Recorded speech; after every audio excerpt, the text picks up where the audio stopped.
अभी जब पुतले साड़े गए तो टीम ने मुझे फोटो भेजी, तो मैंने देखा एकदम से, तो जाहिर सी बात है खुश तो होंगी नहीं, तो मैंने देखी और मैं एकदम से सरप्राइज्ड हो गई और चेहरे पर मेरे थोड़ा सा मायूसी छा गई उस फोटो को देखकर। तो अपोस्टल जी के पास गई, ज़्यादातर वो प्रार्थना में रहते हैं, जब वो प्रेयर में होते तो फ़ोन अटेंड नहीं करते, वो फ़ोन किसी का भी कांटेक्ट नहीं कोई भी उनसे कर सकता।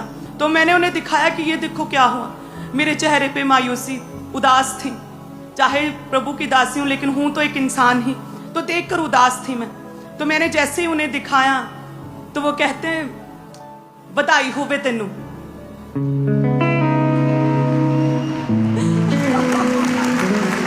हालेलुया।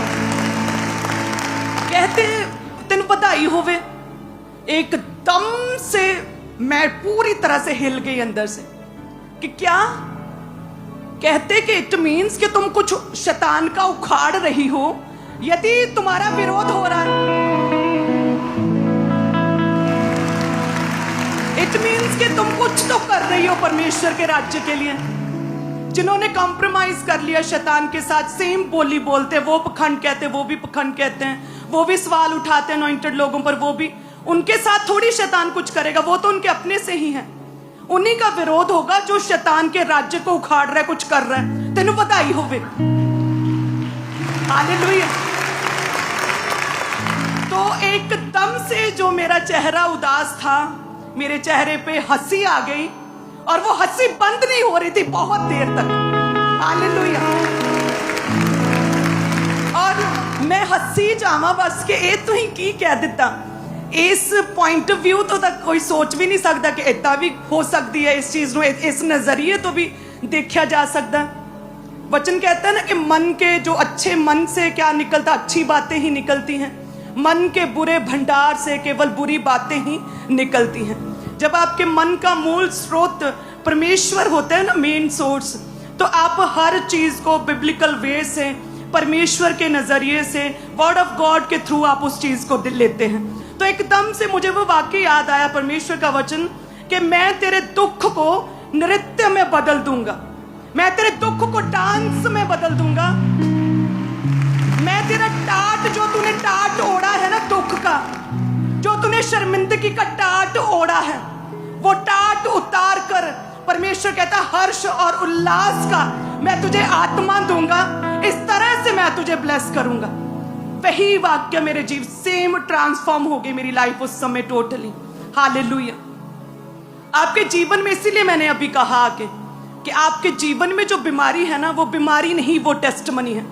संसारिक रीति से यदि हम देखें तो ये एक बड़ी ही असाधारण सी बात लगती है। एक अगर संसारिक रीति से उनके लिए तो प्रभु के दास एक धार्मिक गुरु हैं, तो एक रिलीजियस लीडर का पुतला फूकना, उनकी फैमिली तक जाना एक बहुत बड़ी बात है। लेकिन अपोस्टल जी जब नेक्स्ट डे अमृतसर क्रूसेड में गए और उन्होंने कहा, जब सब दुनिया उनकी ओर देख रही थी कि क्या कहते, उन्होंने कहा कि उन्हें माफ करो, परमेश्वर ने माफ किया, उनसे प्रेम करो। मैं भी 2 या 3 4 में परमेश्वर का विरोधी था, यदि मेरा विरोध होता तो मैं कहा, क्या मैं आज यहाँ पर होता। उन्हें माफ करो, उन्हें क्षमा करो। आप नहीं जानते कितने अविश्वासी लोग, अन्य जाति लोग, सोशली सामाजिक रीति से जो बहुत इन्फ्लुएंस रखते हैं, उन तक जब अपोस्टल जी की स्टेटमेंट पहुंची, जिन्हें बाइबल का नहीं पता, उन्हें परमेश्वर के विषय में नहीं पता, उन्हें नहीं पता तब वचन क्या कहता है, वो उन्होंने बुलाया, कांटेक्ट करना शुरू किया कि आपके परिवार तक लोग चले गए, आपका पुतला फूका गया एक धर्म गुरु का, उनके अकॉर्डिंग। तो कहते आपने ऐसी स्टेटमेंट क्यों दी, कैसे? तो अपोस्टल जी कहते ये कोई नई बात नहीं है, मैंने कोई भी नई बात नहीं की, परमेश्वर ने हजारों साल पहले बोला था, जो मैंने सिर्फ रिपीट किया है। प्रभु ने कहा था जो सताते उनके लिए प्रार्थना करो, मैंने जस्ट रिपीट किया, मैंने कुछ नया नहीं कहा। हालेलुया। आज लोग कांटेक्ट करते हैं कि हमने बाइबल नहीं कभी पढ़ी थी, हम कभी चर्च नहीं गए थे, हमने सिर्फ अपोस्टल जी का नाम सुना था, अंकुर नरूला करके कोई जन है जो कि क्रिश्चियन रिलीजियस लीडर है, हमने कभी नहीं सुना था। लेकिन आपके और आपके परिवार के साथ ये वाला इंसिडेंट हुआ, तब सबकी आंखें आपकी ओर थी और आपने कहा इन्हें माफ करो, हम आपसे मिलना चाहते हैं, हम आपसे मिलना चाहते हैं, हमें बताएं ये कैसे पॉसिबल है, ये कैसे हो सकता है, आपने माफ कैसे किया। हालेलुया।